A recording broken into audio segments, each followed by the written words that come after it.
از عالم سوال کردند که خوشبخت کیست؟ فرمود خوشبخت کسی است که وقتی نفسهایش متوقف شد حسنات و نیکیهایش ادامه داشته باشد.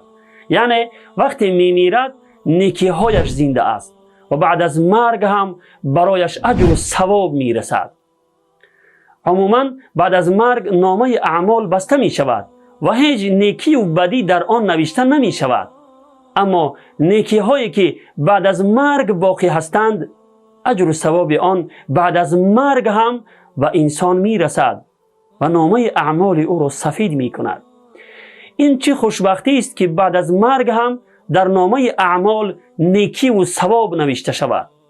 برادران و خواهران عزیز، در پی آن باشید که بعد از خود نیکی های را بجا گذارید که بعد از مرگ هم در نامه اعمال شما اجر و ثواب نوشته شود.